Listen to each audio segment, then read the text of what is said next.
Hi, this is Chris Cameron coming to you this morning, and I just wanted to make a quick video and talk a little bit more about money and money management and some of my ideas that will help you, kind of pass along some good ideas that will help you in dealing with money in a more financially responsible way to make your life easier. And the topic I want to talk about today is people that are irresponsible that affect you with your money. If they're irresponsible with money. So it could be a relative or a brother or sister that never has enough money and is always hitting you up for money to pay their bills, pay their property taxes, make their car payment, and or it could be just friends at work that when you go out to lunch, they never, I've only got a 50, I can't break it, or some other reason not to pay their share of the meal or of the bill. It could be, when you're going out with friends that you end up paying for a certain person. Now, if you choose to pay for that person, like they might make a lot less money, and in your mind it just makes it so they're more likely to be able to go out with you and they're worth it. They're not like a sponge. They're not always hitting you up for money.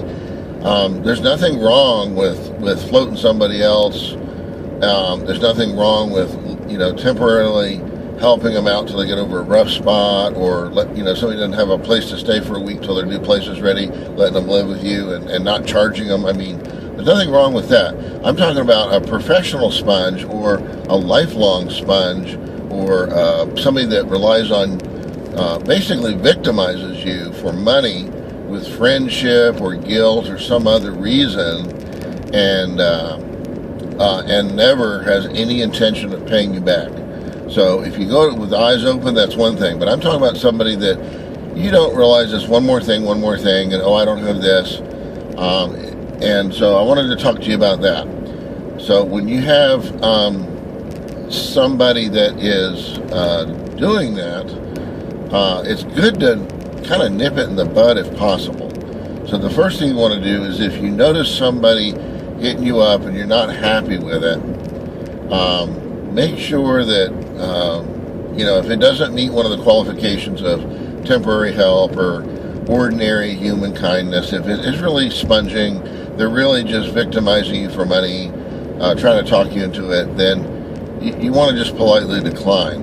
And it's funny because when people that do that are very good at asking for money in such a way that you look bad when you turn them down. They are asking you for a favor. They're asking you to give them money for basically no reason other than they're too lazy to organize their finances, or they're just saving their money for something else. And yet their response is like you're a Scrooge, you're mean. This is not true. So you also don't respect their opinion as much as an upright person that has an ethical lifestyle. Hopefully you don't. I always consider the source when I look at these things. So one of the approaches that I noticed in elementary school is there were people that would borrow a sheet of paper, in elementary school. I have no problem with helping somebody out. But I kind of noticed, even at that early age, there was a pattern. There were certain kids that would always borrow a sheet of paper from me, and I never saw them pay it back or ever bring their own. They just never had any. Now, let's not look at the reasons why they don't have any. There could be, they're poor, their parents didn't buy it. That doesn't mean it's my job to provide them with paper. And I run out of paper, and now I'm in a problem because of their situation. I don't mind helping somebody out if they forget their stuff, but to be a constant lifetime supplier to somebody else, not a good idea. So I want to try to keep the video short, but basically what I did was I would start taking a record of it, and after about a couple sheets of paper, I would say, I've already lent you a couple sheets of paper, And I said, I think I'll just wait till you get a chance to pay me back. Maybe you can ask somebody else. You know, I can't just supply you all semester. I'll get in trouble because I was a kid. You can always use that excuse.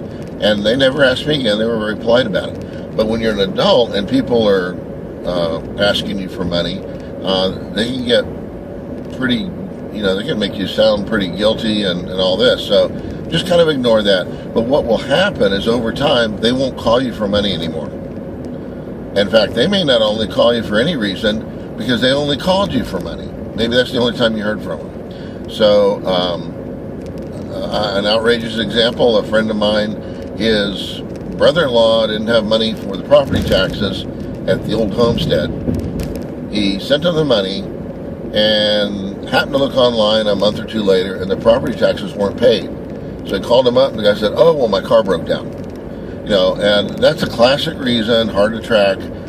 Maybe his car broke down, but that doesn't mean he's supposed to use that money. That money was borrowed money, earmarked.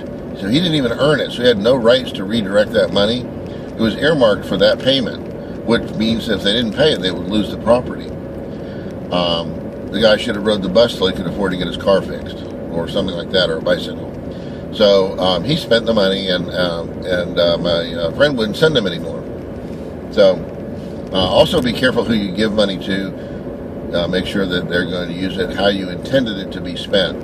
So anyway, just try to protect yourself from sponges or people that abuse you financially. That can really increase your net worth very quickly. So thank you for watching, and look out for my next video, and keep on improving your financial skills. Thank you.